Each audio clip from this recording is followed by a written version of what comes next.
The jukebox cut out mid-song. Glasses stopped blinking. 50 heavily armed bikers turned their heads as a 6'4" Hell's Angel named Bull stared down at a terrified 10-year-old boy. The giant biker pointed a calloused, shaking finger at the silver pendant on the boy's neck. "Where did you get that?"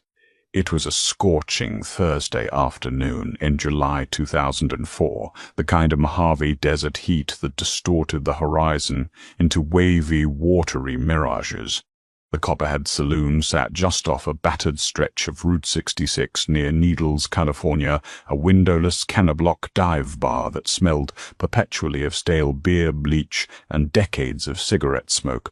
It was a local sanctuary, a place where people went when they didn't want to be found. Behind the scratched mahogany bar stood Maggie, a tough-as-nails woman in her late 40s who had seen just about every flavor of trouble the desert had to offer. Tucked away in the darkest corner booth, nursing a melting cherry cola, was her 10-year-old nephew, Leo. Leo was a quiet kid, small for his age, with a shock of messy brown hair and eyes that constantly scanned the room. He had been staying with Maggie for the past 3 months following the sudden death of his father. To pass the time, Leo usually sat in that exact booth, sketching in a battered spiral notebook. At exactly 3:15 p.m., a low, guttural rumble began to vibrate through the floorboards of the Copperhead. It started as a distant thunder, but quickly escalated into an ear-splitting roar. Maggie's hands froze on the pint glass she was polishing. The 3 regulars sitting at the bar immediately cashed out, leaving crumpled bills on the counter before scurrying out the back door. They knew the sound. A pack of Hell's Angels was pulling into the gravel parking lot. Through the propped-open front door, Maggie watched as 24 custom Harley-Davidsons kicked up a massive cloud of dust. These weren't weekend riders. This was the San Bernardino chapter. They rode in tight formation, their leather cuts baking in the 110-degree sun. Leading the pack was Jackson Riley, known on the street simply as Bull. He was a towering mountain of a man, standing 6'4" and weighing north of 280 pounds. His forearms were covered in faded prison ink, and a jagged scar ran from his left earlobe down to his collarbone. Bull was the sergeant-at-arms, a man whose reputation for ruthless efficiency preceded him across state lines.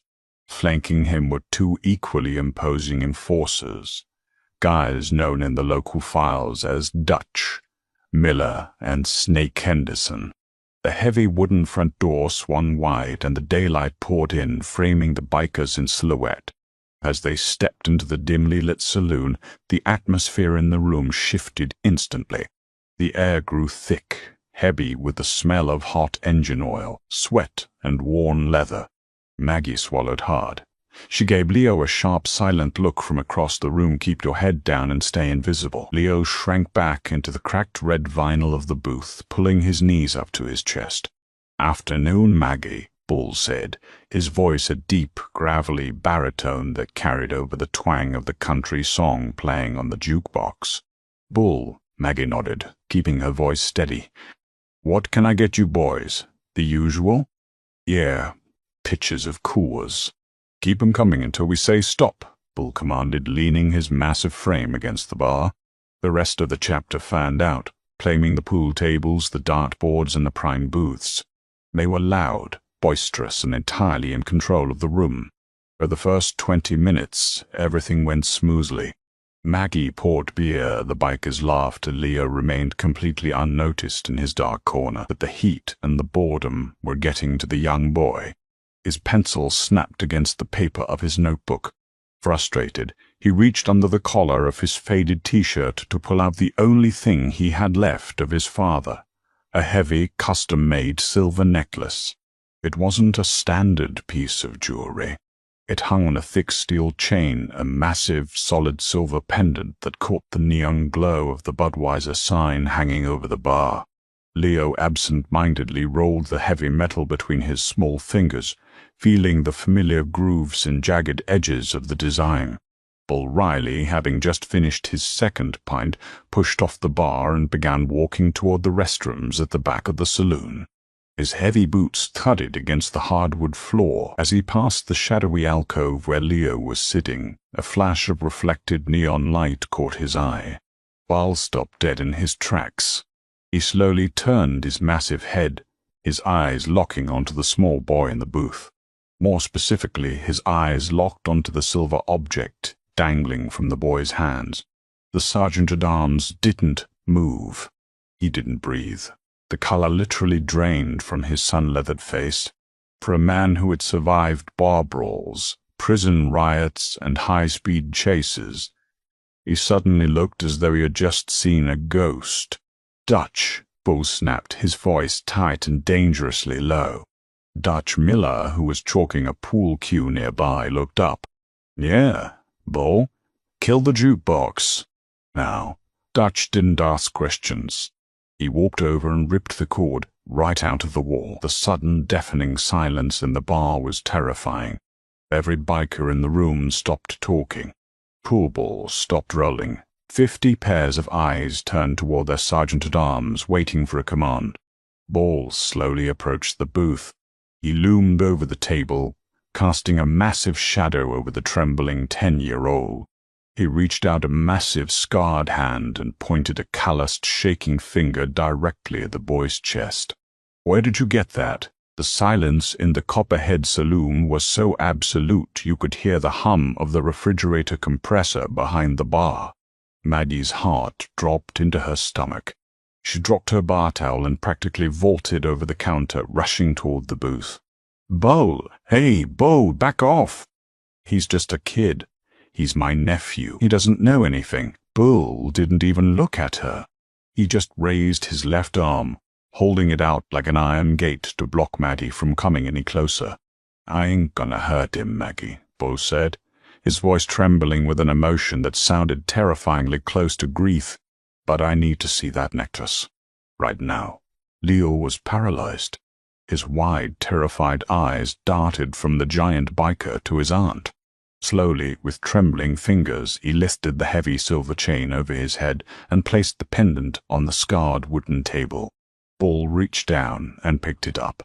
It looked tiny in his massive palm. It was a custom-forged piece of silver, heavy and tarnished. It was shaped like a winged skull, clenching a broken motorcycle piston in its teeth. But what made it entirely unique was the right eye socket of the skull. It was set with a chipped, blood-red ruby, and the left wing had a distinct, jagged crack running through the silver, a flaw in the original casting that was never fixed. Every patched member of the San Bernardino chapter crowding around the booth instantly recognized it. Dutch Miller let out a low whistle. Snake Henderson took a step back, pulling his sunglasses off his face. It was the president's pendant. Specifically, it belonged to Iron John Riley, Bull's older brother, the founding president of their chapter. 15 years ago, in the winter of 1989, Iron John had vanished off the face of the earth. He had ridden out into the Mojave Desert one night to meet with a rival syndicate, and simply never returned. The club had spent months tearing the desert apart, searching every canyon and abandoned mineshaft. They found nothing. No body, no bike, no clues. The assumption was that the rival club had ambushed him, murdered him, and buried him deep. That assumption had sparked a brutal, bloody war that lasted for 3 years and cost the Hells Angels dearly. Through it all, the one thing Bull had always sworn to find was that silver pendant. Iron John had worn it every day of his life. He would never have taken it off voluntarily. It was a symbol of the chapter's bloodline.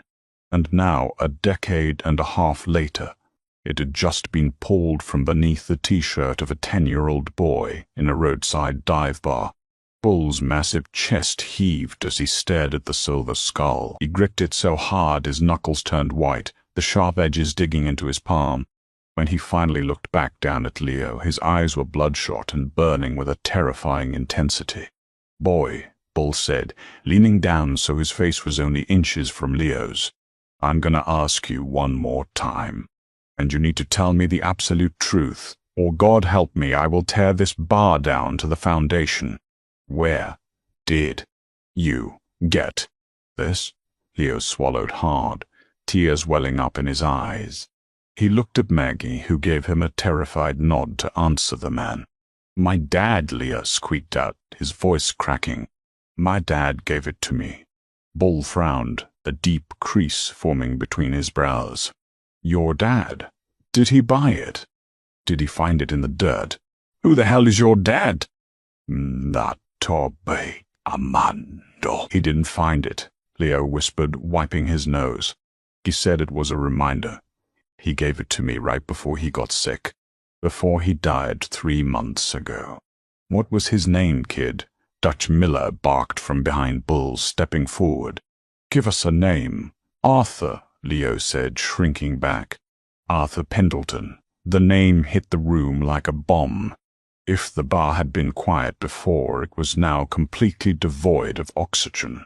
Bull stumbled back half a step, hitting the edge of the adjacent booth. Snake Henderson let out a string of vicious curses, pacing furiously in a tight circle. "Arthur Pendleton." Maggie gasped, bringing a hand to her mouth. She knew the name, of course it was her brother-in-law, Leo's father, but she had no idea what that name meant to the men standing in her bar. To the Hells Angels, Arthur Pendleton wasn't just some random civilian. In 1989, Arthur Pendleton had been the chapter's bookkeeper.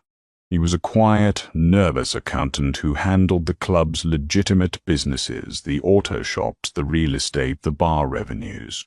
And on the exact same night that Iron John Riley disappeared into the desert, Arthur Pendleton had also vanished without a trace. But Arthur hadn't left empty-handed. When the club kicked down the door to the accountant's office the following morning, the safe was blown wide open. Over $500,000 in unlaundered cash. The club's entire war chest was gone. For 15 years, the official club narrative was that the rival syndicate had killed Iron John, and a terrified Arthur Pendleton had used the chaos to steal the money and run for his life. But looking at the silver pendant resting on the table, a horrifying new reality began to dawn on Bull Riley. Iron John's necklace. The accountant's son. Arthur had this? Bull stammered, his voice dropping to a dangerous, ragged whisper. He looked at the boy, really looking at him this time. The messy brown hair, the shape of his jaw.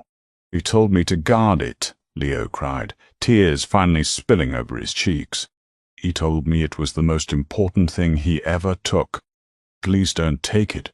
It's all I have left of him." Bull slowly reached into his leather cut. The bikers behind him tensed, hands drifting instinctively toward their waistbands. But Bull didn't pull a weapon. He pulled out a faded, dog-eared Polaroid photograph from 1988. He threw it onto the table in front of the boy. It was a picture of Iron John standing next to a younger, terrified-looking Arthur Pendleton. "Did your father?" Bull started, choking on the words as the pieces of a 15-year-old puzzle violently snapped together in his mind. "Did your father ever tell you how he got sick, Leo?" Leo looked down at the photograph, his small finger tracing the face of his late father. "He didn't get sick like a cold," Leo said softly, wiping his eyes. "He got sick because of the guilt. He told me the ghost of the man in the desert never let him sleep. And sorry, Kulaus. The ghost of the man in the desert," Bull repeated, the words sounding hollow and metallic as they scraped their way out of his throat. He stared at the terrified 10-year-old, his mind violently rejecting the reality of what he was hearing. Behind him, the bar erupted. "Arthur killed him!" Snake Henderson yelled, kicking a wooden bar stool so hard it shattered against the cinder block wall. "That rat bastard accountant shot John, took the club's money, and ran. I knew it. I told you 15 years ago, Bull." "Shut up, Snake," Bull growled, not taking his eyes off Leo. "Bull, he just admitted his old man took the necklace off John's corpse." Dutch Miller took a threatening step toward the booth, his hand dropping to the heavy hunting knife sheathed at his belt. "Let's take the kid out back. We'll find out exactly where his old man hid the money." "I said shut up." Bull's voice exploded like a shotgun blast in the confined space of the saloon. He whipped around, his massive frame blocking the booth entirely. He grabbed Dutch by the lapels of his leather cut and shoved him backward with such force that the enforcer crashed into a pool table, sending balls scattering across the green felt. "Nobody touches the boy," Bull snarled, his chest heaving, his eyes burning with a terrifying mix of authority and desperate grief. "Iron drawn was my blood. This is my call. Anyone else want to weigh in?" The room fell dead silent again. Dutch slowly picked himself up, rushing off his cut, and gave a stiff nod of submission, stake backed away, crossing his heavily tattooed arms. Bull turned back to the booth. His massive hands were trembling as he gripped the edge of the table. He looked down at Leo, who was now openly weeping, clinging to Maggie's arm. Maggie had positioned her body between the giant biker and her nephew, looking like a mother wolf ready to die for her pup. "Maggie," Bull said, his voice dropping to a harsh whisper, "I swear on my brother's soul, I ain't gonna lay a finger on him. But I need to know everything Arthur told this boy. Every single word." Maggie swallowed hard, her eyes darting between the angry bikers and her nephew. She gently squeezed Leo's shoulder. "Leo, honey, you need to tell him. What else did your dad say about the necklace? About the man in the desert?" Leo wiped his nose with the back of his hand, leaving a streak of dirt across his cheek. He looked at the heavy silver skull resting on the table. "He didn't say much," Leo whimpered. "He wouldn't talk about it out loud. He said the walls were listening. But when he drank, he wrote things down. He couldn't sleep. He said he had to get it out of his head." Bull's eyes narrowed. "He wrote it down? Where?" Leo reached over to the far side of the booth and pulled the battered spiral notebook he'd been sketching in toward him. Its cover was torn, covered in childish doodles of muscle cars and cartoon characters. But as Leo flipped it over, the spine was heavily taped, thick with extra pages shoved into the binding. "The back half," Leo whispered, pushing the notebook across the scarred wooden table toward Bull. "He gave it to me at the hospital. He said if anyone ever came looking for the silver skull, I had to give them this." Bull picked up the notebook. It looked absurdly small in his hands. He opened it to the middle, bypassing Leo's pencil sketches, and hit the pages where the handwriting changed. It was a stark, jarring transition. The neat, methodical handwriting of an accountant was entirely absent. Instead, the pages were covered in frantic, jagged scrawls, pressed so hard into the paper that the pen had nearly torn through. There were dates, rambling paragraphs of guilt, and Bible verses crossed out with heavy black ink. Bull's eyes tracked across the chaotic ink. October 14th. "The sand keeps shifting in my dreams. I can't wash the copper smell off my hands. He made me promise. He ordered me. But I am a coward. I am a coward who left the king in the dirt." Bull flipped the page, his breath hitched. Drawn across 2 full pages was a map. It wasn't a professional cartographer's map, but a highly detailed, localized sketch of a specific patch of the Mojave Desert. It showed the rusted-out husks of the old Iron Mountain pumping plant ruins. It showed a dry wash, a cluster of Joshua trees, and a specific rocky outcropping shaped like an anvil. Beneath the anvil rock, Arthur had drawn an X, and at the bottom of the page, written in large block letters, 34 degrees 08 N, 115 degrees 07 W. I buried the iron. I buried the gold. I kept the silver. "Dutch," Bull said, his voice completely devoid of emotion. "Yeah, Bull? Get the pack ready. We're riding to Iron Mountain." Bull closed the notebook and tucked it into the inside pocket of his cut. He looked down at Leah one last time, picking up the silver pendant from the table. He wrapped the heavy chain around his fist. "If this is a lie," Bull said to Maggie, his voice cold and flat, "there is nowhere on this earth you can run. I'm leaving 2 men at the door. You and the boy don't leave this bar until I get back."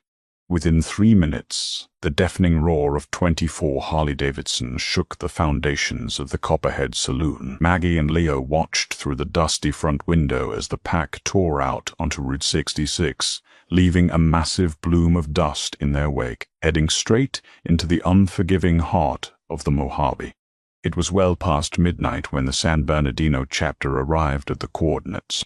The desert air had plummeted to a bitter chill, illuminated only by the harsh, sweeping beams of the motorcycle's headlights cutting through the darkness. They found the Anvil Rock exactly where Arthur's manic drawing had placed it. Bull dismounted in silence. He pulled a folding trench shovel from his saddlebag. He didn't ask for help. For the first 2 hours, the only sound in the vast, empty desert was the rhythmic, metallic scrape of Bull's shovel biting into the hard-packed dirt, mixed with his heavy, labored breathing. The rest of the chapter stood in a wide circle, smoking cigarettes in absolute silence, watching their sergeant-at-arms dig. At 3 feet deep, the shovel hit something that wasn't rock. It was a dull, hollow thud. Bull stopped. He dropped to his knees in the dirt, throwing the shovel aside, and began tearing at the earth with his bare, calloused hands. Dutch and Snake finally stepped forward, dropping to their knees to help him clear the dirt away. They unearthed a heavy, military-grade steel lockbox. It was heavily rusted but completely intact. "Is it the cash?" Snake whispered, shining a heavy maglite down into the hole. "Keep digging," Bull ordered, his voice cracking. He hadn't come for the money. 2 feet to the left of the lockbox, the dirt gave way to something softer. Canvas. Bull gently brushed the sand away, revealing the rotting remnants of a heavy canvas tarp. As he pulled the decaying fabric back, the beam of the flashlight illuminated faded black leather, a tarnished silver belt buckle, and the unmistakable white and red patch of the Hells Angels. It was Iron John. Bull collapsed backward, sitting in the dirt, his head dropping to his chest. A ragged, terrible sound escaped his throat, the sound of 15 years of agonizing uncertainty finally breaking. The men around him respectfully took a step back, taking off their sunglasses and bowing their heads. After a long moment, Bull wiped his face with his grimy hands and turned his attention to the steel lockbox. He grabbed the crowbar from Dutch and jammed it under the rusted hasp, leaning his massive weight onto the iron bar until the lock snapped with a sharp crack. Bull threw the lid open. Inside, stacked in neat, vacuum-sealed plastic bags, was the missing $500,000. Arthur Pendleton hadn't spent a single dime of it. Resting on top of the cash was a thick manila envelope wrapped in 3 layers of heavy plastic. Bull pulled it out, tearing through the plastic to retrieve a stack of yellowed papers. It was a letter dated the exact night of their disappearance in 1989. Bull stood up, walking toward the headlights of his bike. Dutch and the others gathered close as Bull read Arthur's final confession aloud into the freezing desert night. "If you are reading this, Bull, it means the guilt finally killed me, and my boy gave you the map. I need you to know I didn't betray your brother. I loved him. He was the only one in the club who treated me like a man." Bull's voice caught. It cleared his throat and continued reading. "That night, John and I were riding back from the bank in Barstow with the cash. We got ambushed on Route 66 by the Vipers. There were 10 of them. John told me to ride into the canyon and hide. He turned his bike around and took them all on by himself so I could get away. When the gunfire stopped, I crept back. John had killed 4 of them and run the rest off, but he was hit. Bad." Dutch cursed under his breath. Snake stared blankly into the dark. "He was bleeding out in the dirt," Bull read, tears now freely streaming down his scarred face. "I tried to get him on the bike, tried to take him to a hospital, but he refused. He knew the ATF was closing in on the chapter. He knew if he died in a hospital, the feds would confiscate the war chest. He ordered me to take the money and bury it. He told me to hide, to wait until the heat died down, and then return it to you so the club could survive." Bull's hands shook violently as he read the final lines. He gave me his silver pendant to prove to you that it was his order. Then he made me promise to bury him deep so the vipers couldn't parade his body around. I buried my president in the dark. But I was so scared, Bull. I was a coward. I ran, and I changed my name, and I never had the courage to come back. I kept the money safe. But the ghost of the man in the desert never let me sleep. Forgive me. Bull slowly lowered the letter. For 15 years they had hunted Arthur Pendleton, believing him to be a traitor, a thief, and a murderer. In reality, Arthur was just a terrified accountant who had dutifully followed the final desperate orders of his dying president, living in solitary torment to protect the club's future. Bull looked down at his brother's grave. He finally knew the truth. Iron John hadn't been murdered in a cowardly double-cross. He had gone down like a king, fighting off 10 men to protect his club. The sun was just beginning to crest over the jagged peaks of the Mojave when the roar of the motorcycles returned to the Copperhead Saloon. Inside, Maggie and Leo were sitting in the exact same booth. They hadn't slept. When the heavy wooden door swung open and Bull walked in, covered in desert dirt and sweat, Maggie instinctively pulled Leo behind her. Bull didn't look angry. He looked exhausted. He looked 15 years older, but somehow lighter. He walked slowly over to the booth. He didn't say a word to Maggie. He just looked down at the 10-year-old boy. Bull reached into his pocket and pulled out the heavy silver skull with the chipped ruby eye. He held it out. Leo hesitated, then slowly reached out his small hand. Bull dropped the heavy pendant into the boy's palm. "Your father wasn't a thief, Leo," Bull said, his deep voice thick with emotion. "And he wasn't a murderer. He was a man who was given a burden too heavy to carry. But he protected my brother's legacy. He kept his secret safe." Bull placed his massive, calloused hand gently on top of Leo's head. "You wear that silver proud, kid. And if anyone ever asks you where you got it, you tell them Arthur Pendleton gave it to you. And you tell them the San Bernardino chapter said nobody gets to touch it." Bull turned and walked out of the bar, the morning light framing his massive silhouette as the jukebox finally clicked back on, playing a soft, familiar tune into the dusty air. The truth can hide in the darkest corners for decades, only to be brought into the light by the most unexpected hands. Arthur Pendleton carried a crushing secret to his grave, but his son's innocence finally set 2 tormented souls free.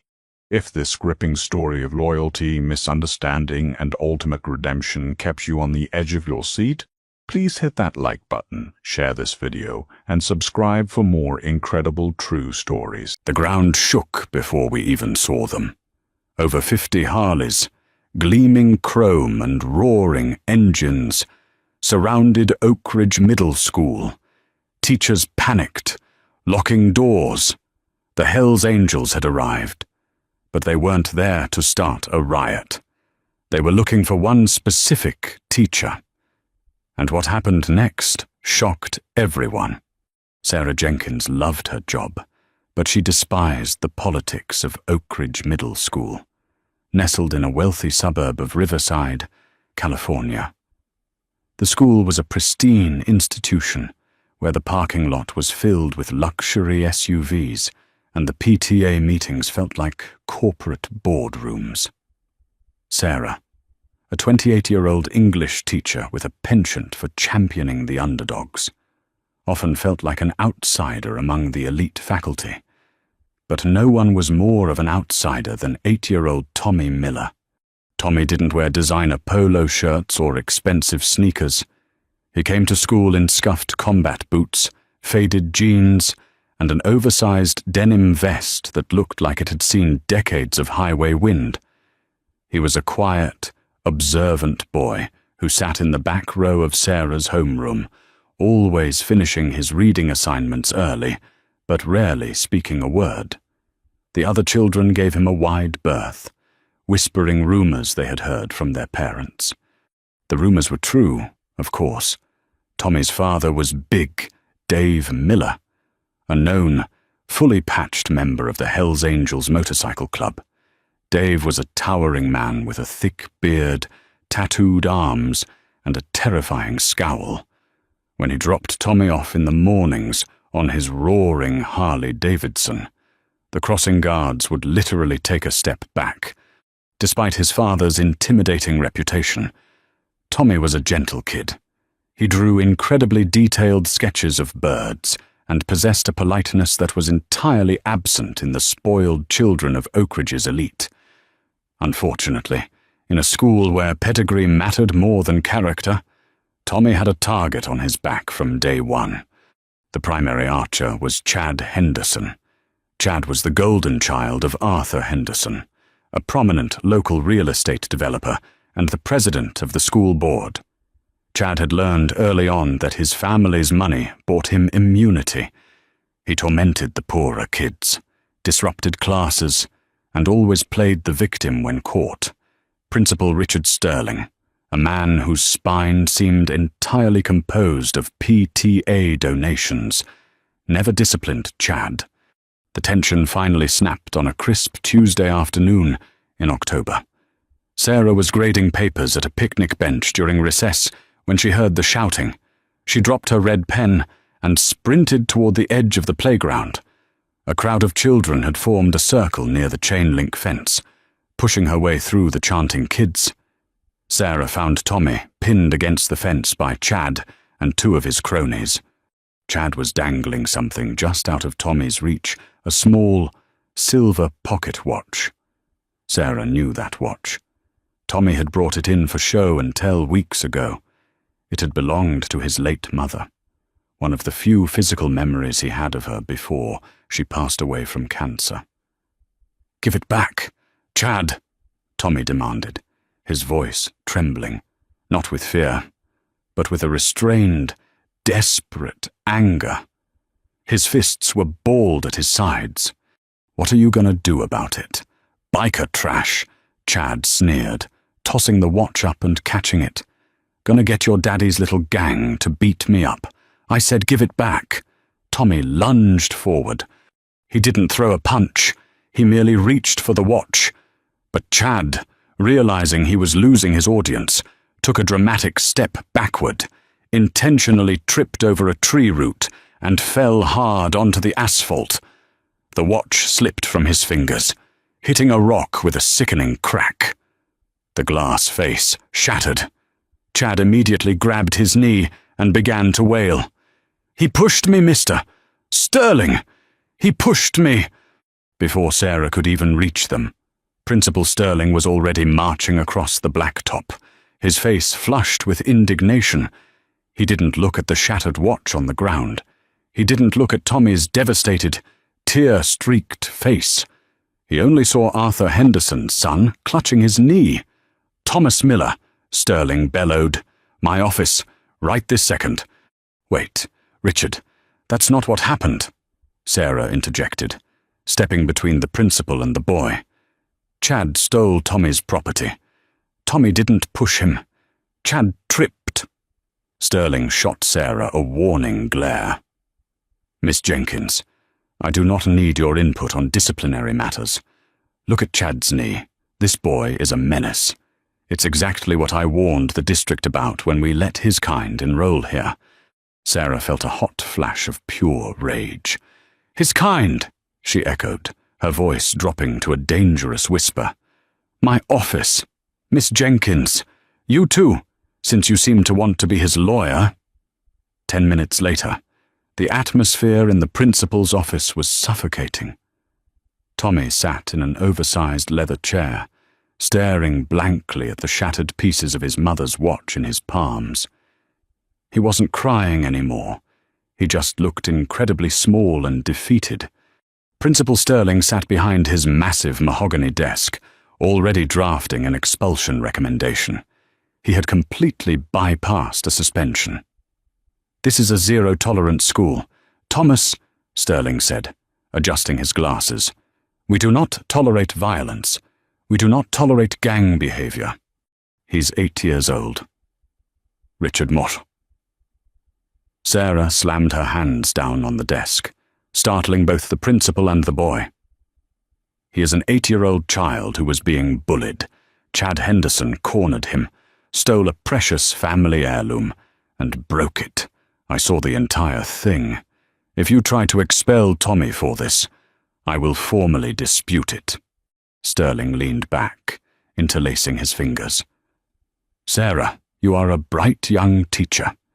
You have a long career ahead of you. Do not throw it away over a lost cause, Mr. Henderson is fully aware of the incident Chad called him from the nurse's office. Arthur is demanding Tommy's immediate expulsion. And frankly, I agree. The boy is a liability. The apple doesn't fall far from the tree." Sarah looked down at Tommy. The boy refused to look up, assuming the adults would do what adults always did to him, throw him away. "I won't let you do this," Sarah said, her voice shaking with adrenaline. "If you process that expulsion, I am going to the superintendent, and if he doesn't listen, I will go to the Riverside Tribune. I will tell them exactly how Oak Ridge protects the bullies of wealthy donors while punishing the victims." Sterling's face turned an ugly shade of purple. "You are bordering on insubordination, Miss Jenkins." "I don't care," Sarah shot back. "Call Dave Miller. Call his father right now. Tell him what happened to his son's watch." Sterling scoffed. "I am not inviting a criminal into my office." "Then I will," Sarah said. She grabbed the emergency contact file off Sterling's desk before he could stop her. She dialed Dave Miller's number on her cell phone, right there in the office. When the gruff, deep voice answered, Sarah didn't flinch. "Mr. Miller, this is Sarah Jenkins, Tommy's teacher. There has been an incident at school." She explained everything: Chad's bullying, the broken watch, and Sterling's attempt to expel Tommy to protect a donor's son. There was a long, heavy silence on the other end of the line. So long. Sarah thought the call had dropped. Finally, Dave Miller spoke. His voice was terrifyingly calm. "Keep my boy with you. Miss Jenkins, don't let that principal near him. I'll be there tomorrow morning." The line went dead. That night, Sarah barely slept. The weight of what she had done pressed down on her chest. She had blatantly defied the most powerful man in the school and threatened to expose the school board president. In the highly political environment of Oak Ridge, she had basically signed her own resignation letter. Worse, she wasn't sure what Dave Miller was planning. "I'll be there tomorrow morning." The words echoed in her head. Had she just incited a violent confrontation, Dave was a hell's angel. Men in his circle didn't settle disputes with strongly worded emails and PTA mediation. They lived by their own code of loyalty and retaliation. She arrived at Oak Ridge Elementary early the next morning, the sky still a bruised purple before the dawn. The school felt eerily quiet. When she checked her inbox in the staff lounge, she found a formal email from Principal Sterling effective immediately. "You are placed on administrative warning pending a review of your professional conduct." She printed the email, crumpled it up, and threw it in the trash. By 8 a.m., the school was buzzing with its usual chaotic energy. Minivans and Mercedes-Benz SUVs clogged the drop-off lane. Arthur Henderson himself had arrived, strutting into the main office in a tailored suit. A smug smile plastered across his face. He was there to finalize Tommy's expulsion. Tommy hadn't shown up. His desk at the back of Sarah's homeroom sat empty. Sarah felt a sinking feeling in her stomach. Had Dave Miller decided it wasn't worth the fight? Had he just pulled Tommy out of the school to avoid the drama? First period began. Sarah tried to guide her class through a reading comprehension exercise, but her eyes kept darting to the window. At 8:45 a.m., it started. It didn't begin as a sound, but as a vibration. The coffee in Sarah's mug began to ripple. Then, A low, guttural rumbling echoed through the valley, growing steadily louder until it sounded like a fleet of low-flying bombers was approaching the school. The kids in Sarah's class stopped reading. "What is that?" one little girl asked, her eyes wide. Sarah walked to the window and pulled up the blinds. Her breath caught in her throat. Turning off the main boulevard and pulling into the long, circular driveway of Oak Ridge Middle School was a massive column of motorcycles. It wasn't just Dave Miller. It was a terrifyingly precise, organized formation of heavy iron and leather. There were at least 50 of them, huge, bearded men wearing black leather cuts adorned with the infamous winged death's head patch of the Hells Angels. They rode two abreast, their engines roaring in a deafening, synchronized symphony that rattled the school's windows. The sheer presence of them was overwhelming. They bypassed the visitor parking lot entirely, pulling their heavy bikes up onto the wide concrete plaza right in front of the school's main glass doors. Panic erupted in the hallways. The school's intercom crackled to life. Principal Sterling's voice, high-pitched and trembling. "Teachers, please lock your doors. Initiate a soft lockdown. I repeat, soft lockdown. Do not let the children out of your sight." Sarah watched from her window as the bikers kicked down their stands in unison. The engines died out one by one, leaving a sudden, ringing silence in the air that felt even more intimidating than the roar. The men dismounted. They didn't look like they were there to riot. They weren't holding baseball bats or chains. They just stood by their bikes, forming a massive, human barricade of leather and denim across the front of the school. From the center of the pack, a massive custom Harley trike rolled forward. Dave Miller stepped off. He was wearing his full club colors, a heavy silver chain hooked to his wallet, and dark sunglasses. But what caught Sarah's eye was who was holding his hand. Tommy. The boy looked terrified of the school, but perfectly safe in the shadow of his giant father and the 50 intimidating men standing behind him. Sarah didn't listen to the intercom. She didn't lock her door. She turned to her class. "Everyone, stay in your seats and read quietly. I will be right back." She stepped out of her classroom and walked briskly down the hallway toward the main foyer.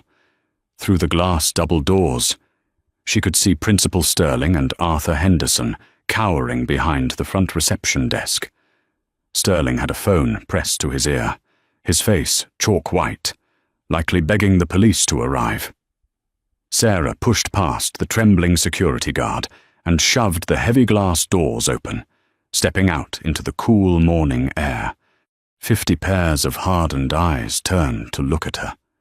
These were men who had seen the darkest corners of the world, men who lived outside the bounds of polite society. The intimidation factor was suffocating.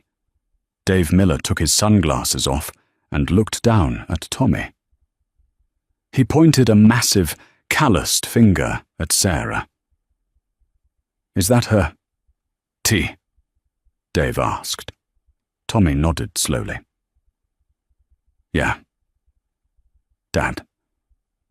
That's Miss Jenkins." Dave Miller let go of his son's hand and walked slowly up the concrete steps toward Sarah. The other bikers crossed their arms, watching her every move. Sarah forced herself to stand tall, refusing to let her hands shake. Dave stopped a few feet from her. He towered over her by 1.5 feet. He reached into his leather vest, inside the school. Sarah could see Sterling frantically waving at her to get back inside, but Dave didn't pull out a weapon. He pulled out a small, velvet box. He held it out to Sarah. "My boy told me what you did yesterday," Dave rumbled, his deep voice carrying across the silent plaza. "He told me you stood in front of that principal and put your own job on the line for him. Nobody does that for us." Nobody does that for my kid." Sarah looked at the box, then up at Dave. "I'm his teacher, Mr. Miller. It's my job to protect him." "No," Dave said firmly. "Your job is to teach him how to read. What you did was show him that somebody in this stuck-up, snobby town actually gives a damn about what's right." Dave opened the velvet box. Inside was an exquisite, antique silver pocket watch. It was a pristine, working replica of the one Chad Henderson had destroyed. "I can't fix his mother's watch," Dave said, his voice cracking just a fraction. "But I got him a new one. I want you to give it to him." Sarah frowned in confusion. "Me? Why me?" Dave gestured to the 50 bikers behind him. "Because if I go in there, they're gonna arrest me for trespassing. And if I hand it to him out here, those rich punks inside will just find another reason to take it from him. But if you give it to him, and you walk him back into that school, well, let's just say my brothers and I are here to make sure absolutely nobody interrupts his education today. The Hells Angels hadn't come to burn the school down. They had come to escort Tommy Miller to class and to show the administration exactly who stood behind the quiet boy in the scuffed boots." Sarah felt tears prick her eyes. She took the velvet box from Dave's massive hand. She walked down the steps to where Tommy was standing, nervously twisting the hem of his denim vest. "Ready to go learn about the solar system?" "Tommy?" Sarah asked gently, offering her hand. Tommy looked up at his dad. Dave nodded. Tommy took Sarah's hand. As Sarah and Tommy walked up the steps and approached the school doors, a sound echoed behind them. It wasn't the roar of engines, it was the sound of 50 hardened outlaw bikers raising their hands and delivering a slow, booming, synchronized round of applause for a second-grade teacher. When Sarah pulled the glass doors open and stepped into the foyer, Principal Sterling and Arthur Henderson were standing there, frozen in shock as the police cruisers finally wailed into the distance. The real fight was just beginning. The silence inside the school foyer was heavier than the roar of the engines outside. As Sarah Jenkins walked young Tommy Miller through the glass double doors, Principal Richard Sterling and Arthur Henderson stood paralyzed, flanked by a trembling security guard, through the windows behind them. The 50 members of the Hells Angels remained parked along the edge of the school's circular drive, an immovable wall of leather, chrome, and quiet authority. "Miss Jenkins," Sterling finally choked out, his voice cracking as he adjusted his crooked tie. "What is the meaning of this? You are fraternizing with a known criminal syndicate. I am walking my student to class. Richard," Sarah said, her voice steady despite the frantic beating of her heart. She squeezed Tommy's shoulder reassuringly. "Tommy is here to learn, and as I recall, it is a violation of state law to impede a child's access to public education without formal, documented cause." Arthur Henderson stepped forward, his face flushed a violent shade of crimson. The wealthy real estate developer was not used to being defied, let alone by a middle school English teacher. "You think this is a game? You think bringing a biker gang to terrorize my son and this faculty makes you a hero? I want her fired. Richard, right now. And I want that boy removed from the premises by force if necessary." Before Sterling could respond, the wail of sirens pierced the morning air. 4 Riverside Police Department cruisers swerved into the driveway, their lights flashing off the polished chrome of the Harleys. Henderson smirked triumphantly.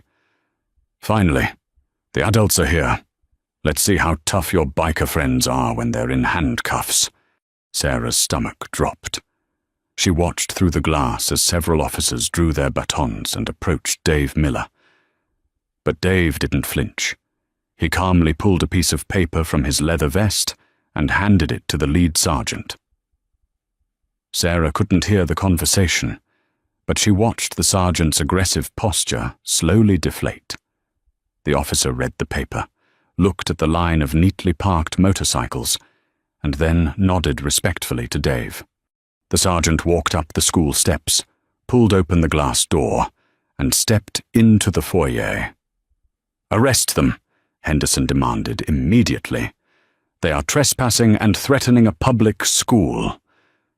The sergeant sighed, looking at Henderson with a mixture of exhaustion and annoyance. "Mr. Henderson, I can't arrest them. They aren't breaking any laws." "What are you talking about?" Sterling gasped. "They are a gang. They are citizens who applied for and received a peaceful assembly permit from the city yesterday afternoon," the sergeant explained flatly. "Mr. Miller holds a valid permit to stage a public awareness demonstration regarding anti-bullying in public schools on the public sidewalk and the drop-off zone. They aren't blocking fire lanes. They aren't brandishing weapons. And their engines are off. Until they break a noise ordinance or step foot inside the building. My hands are tied." Sarah couldn't help the small smile that tugged at the corner of her mouth. Dave Miller wasn't just a brute, he was a brilliant tactician. He had outplayed the school administration using their own bureaucratic rules. Henderson saw Sarah's smile and completely lost his temper.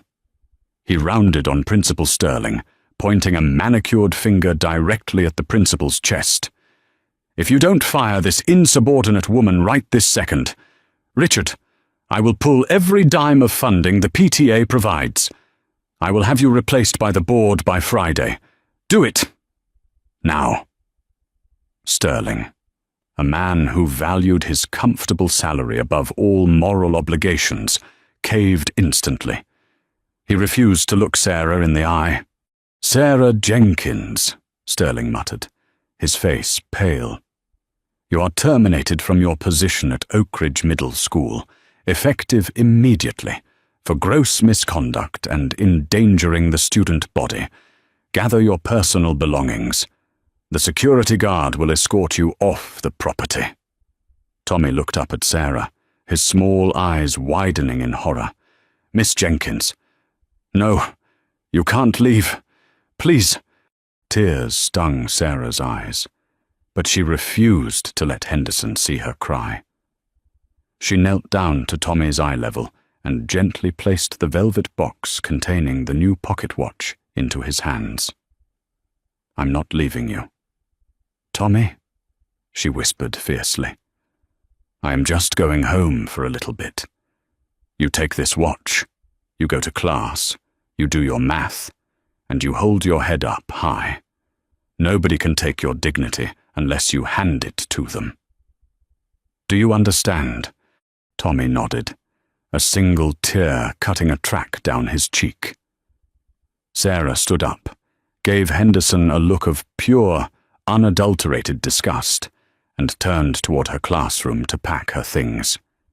As she was escorted out the side door of the school 15 minutes later, holding a cardboard box of her belongings, she saw Dave Miller still standing by his bike. Dave saw the box. He saw the security guard. His jaw tightened. He didn't yell, and he didn't charge the building. He simply pulled out his cell phone and made a call. The battle for the school parking lot was over, but the war for Oak Ridge had just begun. The heavy oak doors of the boardroom swung open with a resounding thud, halting Arthur Henderson mid-sentence. Standing in the doorway was Dave Miller. He had traded his club leather for a crisp, tailored black suit that stretched over his massive frame. His neck tattoos were still visible, a stark contrast to the boardroom's sterile elegance. But it wasn't Dave who made Henderson freeze in his tracks. Beside the biker walked Preston Gallagher, a silver-haired shark of a man carrying a slim Italian leather briefcase.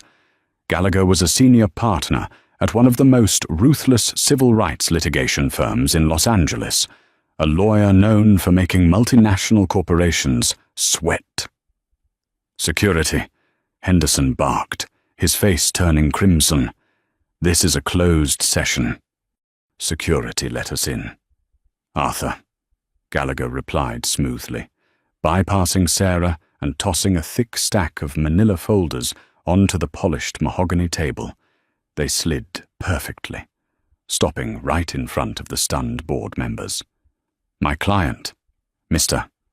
Miller, belongs to an organization with a highly robust legal defense fund. When Dave called me, I put my best private investigators on the case. What they unearthed today is rather fascinating." Gallagher paced the room like a predator scenting blood. Inside those folders are sworn affidavits from 7 different parents detailing severe, unprovoked bullying by your son, Chad. Furthermore, we retrieved deleted security footage from the school's servers via a perfectly legal emergency subpoena served 3 hours ago. Principal Sterling turned the color of chalk. "The video explicitly shows Chad intentionally tripping and destroying Thomas Miller's property while Thomas did absolutely nothing." Gallagher continued. Henderson slammed his fist down. "This is blackmail. You have no jurisdiction here." "It's leverage," Gallagher corrected, a terrifying, icy smile playing on his lips. "Here is how tonight proceeds. If you vote to terminate Miss Jenkins, or attempt to expel Thomas, I will file a massive federal discrimination and defamation lawsuit. I will drag this school's reputation through the mud, expose the administration's cover-ups, and trigger a state education audit of every single financial donation Arthur Henderson has made. You won't just be politically ruined, Arthur. You'll be facing criminal fraud charges." The boardroom fell deathly silent. The impenetrable wealth and arrogance that usually shielded Henderson entirely evaporated. He was outplayed. "However," Gallagher said, snapping his briefcase shut, "if Miss Jenkins's record is entirely cleared, and Thomas is allowed to continue his education in peace, we will consider this matter resolved." "I call for a vote," a panicked board member blurted out, desperate to distance herself, "to dismiss all disciplinary actions against Miss Jenkins and Thomas Miller." "Seconded," another yelled. In under 30 seconds, the vote was unanimous. Henderson grabbed his coat and stormed out in disgrace, his reign over Oak Ridge permanently shattered. Sarah stood, her legs trembling. Dave Miller extended his massive, calloused hand.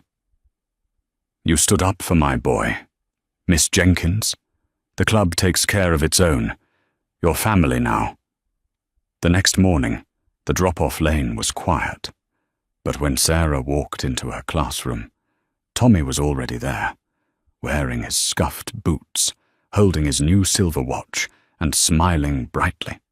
If this story of standing up to bullies and finding justice in unexpected places kept you on the edge of your seat, smash that like button, share this incredible true-to-life drama with your friends and family to remind them that true heroes come in all shapes and sizes. Don't forget to subscribe to our channel for more thrilling, heart-pounding stories every single week. You help a stranger, you expect a simple thank you. But when a 14-year-old boy with nothing to his name fixed a broken-down Harley on a deserted dirt road, he didn't get a thank you. The next morning, 100 Hell's Angels surrounded his rusted trailer, demanding he come outside. The Mojave Desert doesn't forgive, and it certainly doesn't care if you're poor. 14-year-old Toby Miller knew this better than anyone. He lived with his mother, Rachel, in a rusted, single-wide trailer on the absolute fringes of Barstow, California. Their home was a patchwork of corrugated tin and broken promises. Sitting in a dirt lot park where the town's forgotten souls waited out the blistering heat, Rachel worked back-to-back shifts at a Greasy Spoon diner out on Interstate 15, leaving Toby to his own devices. But Toby wasn't the type to get into trouble. His sanctuary was the local scrapyard, and his religion was grease, gears, and gasoline. Toby had a gift. He could listen to a sputtering engine and tell you exactly which valve was choking. He spent his afternoons scavenging discarded lawnmowers, busted alternators, and stripped copper wire, fixing whatever he could to sell for a few dollars. It was a meager existence, but it put cans of soup in the cupboard when Rachel's tips weren't enough. It was a Tuesday evening in late July. The sun was finally dipping below the jagged horizon, painting the desert sky in bruised shades of purple and orange. The heat radiating off the asphalt was still thick enough to warp the air. Toby was walking the 3 miles back to the trailer park, his backpack heavy with a salvaged carburetor from an old Ford pickup, his hands permanently stained black with oil. That was when he heard the cursing. It was a deep, gravelly sound echoing off the canyon walls of the desolate back road. Toby froze. Up ahead, silhouetted against the dying light, was a machine that commanded immediate respect.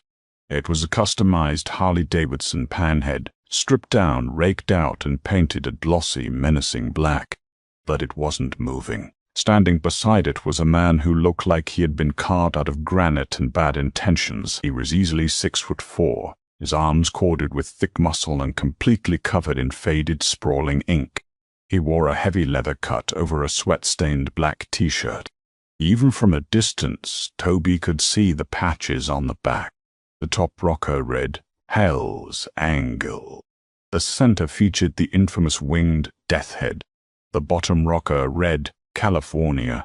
The man viciously kicked the motorcycle's front tire, his heavy engineer boot leaving a scuff mark on the rubber.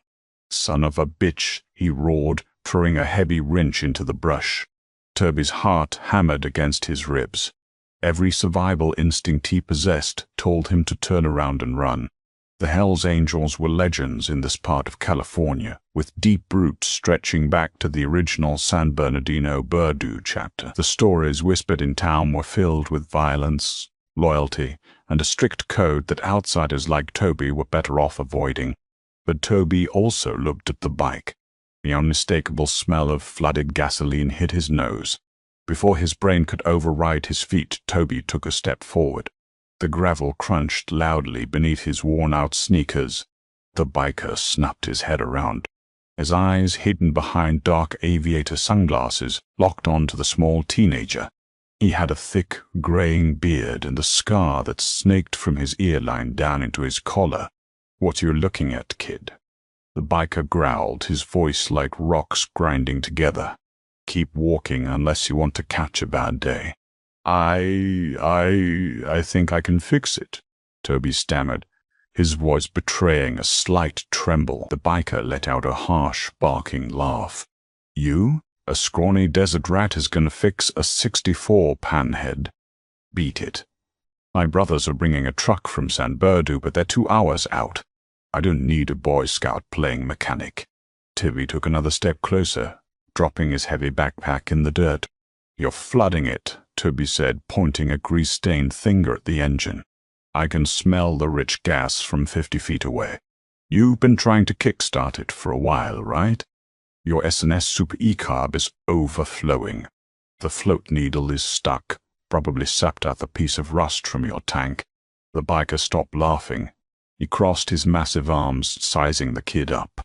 The aviator slid down his nose, revealing pale, calculating blue eyes. "What's your name, kid?" "Toby." "Not, dumb."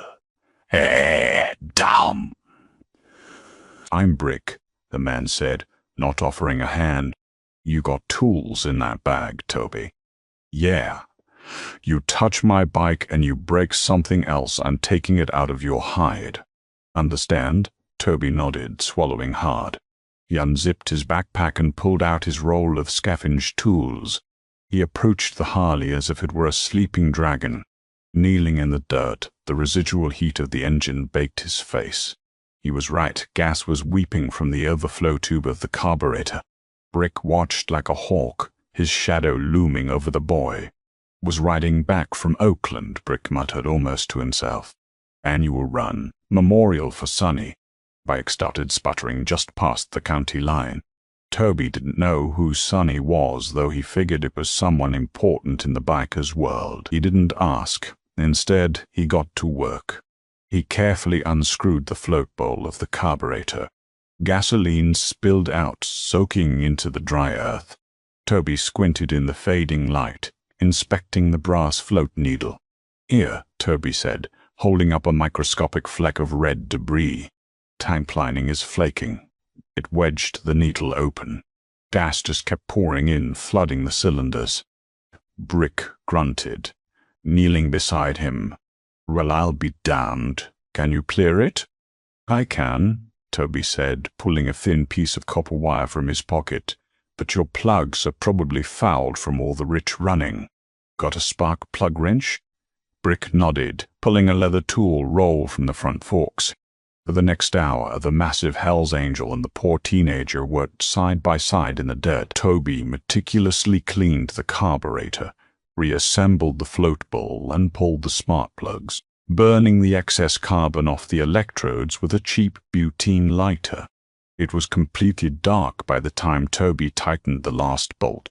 The only light came from the brilliant desert stars above them. "Okay," Toby whispered, wiping his forehead with a greasy sleeve. "Give it a try." Brick straddled the heavy machine.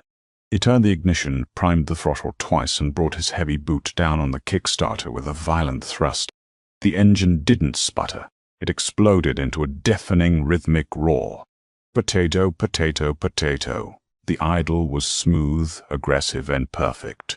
Brick revved the throttle, the straight pipes echoing like thunder across the empty landscape. A genuine massive grin broke through his thick beard. He hit the kill switch, the sudden silence ringing in Toby's ears. "I'll be damned," Brick repeated, looking at Toby with a new level of respect. He reached into his leather vest and pulled out a thick silver money clip. He peeled off a crisp $100 bill and held it out. Toby looked at the money. It was more cash than his mother made in 3 days. But his pride, the only thing he really owned, flared up. "No thanks," Toby said, packing his tools away. "I just like fixing things. Consider it a favor." Brick stared at him, slowly lowering his hand. "Nobody does favors for the Hells Angels without getting paid back, kid. That ain't how the club works." "Where do you live?" Panic spiked in Toby's chest. Giving a biker gang member his address felt like a terrible, irreversible mistake. "I just live up the road. It's fine, really." "Address Toby," Brick said, his voice dropping an octave, turning from friendly back to an immovable demand. Terrified, Toby gave in. "Lot 42, Desert Sands Trailer Park." Brick nodded slowly, committing it to memory. He fired the bike back up. Over the roar of the engine, he shouted, "You saved me a long, miserable night on the side of the highway. The club doesn't forget. See you around, Toby." Brick kicked the bike into gear and tore off into the night, the red taillight disappearing into the blackness. Toby stood alone in the dark, shivering despite the heat. He picked up his backpack and began the long walk home, a profound sense of dread settling into his stomach. He had just invited the most notorious motorcycle club in the world to his front door. When Toby finally pushed open the flimsy aluminum door of the trailer, his mother was pacing the small, linoleum-floored kitchen. Rachel looked exhausted, her waitress uniform stained with coffee and fry grease. "Where have you been?" she demanded, rushing over to check him for injuries. "It's past 9, Toby. I was about to call the sheriff." Toby dropped his bag on the worn sofa. "I'm sorry, Mum. I was walking back from the yard and I had to help someone fix their motorcycle." "A motorcycle out on the ridge road in the pitch black?" Rachel's eyes narrowed. "Who was it, Toby?" And the dream. Barrett swept. How, Toby hesitated. He knew exactly how his mother would react. "It was just a guy. His bike broke down." "Toby Miller, look at me," Rachel said, her maternal radar fully activated. Who did you help? He was a Hell's Angel, Mom. Rachel's face drained of color. She grabbed Toby by the shoulders. Are you out of your mind? Do you know who those people are? They run the meth trade in this county. They're dangerous, Toby. Did he hurt you? No, he was stuck. I fixed his carburetor. He tried to pay me, but I didn't take it. Rachel closed her eyes, letting out a shaky breath. Okay, you didn't take their money. That's good. We don't owe them, they don't owe us. It's over. Mom, Toby whispered, his voice cracking. He asked for our address. He wouldn't let it go. I told him where we live. The silence that followed was suffocating. The hum of their ancient refrigerator suddenly sounded incredibly loud. You gave a patched member of the Hell's Angels our address? Rachel asked, her voice barely a whisper. Panic, raw and unadulterated, seized her features. Pack a bag. Now. Bun. Mom, he just wanted to thank me. You don't understand how these things work, Toby. Rachel yelled, her composure shattering. They don't leave people alone. If they think you're a loose end, or if they want to use you to run drugs because you're a minor, they will. Go pack your bag. We are going to your Aunt Diane's in Bakersfield tonight.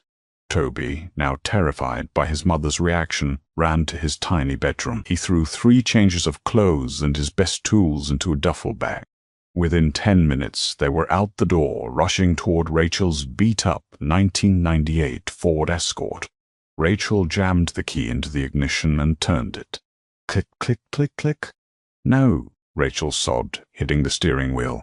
No, please. Toby jumped out and popped the hood, using his phone flashlight to see in the dark. He wiggled the battery terminals. They were caked in white, fuzzy corrosion. The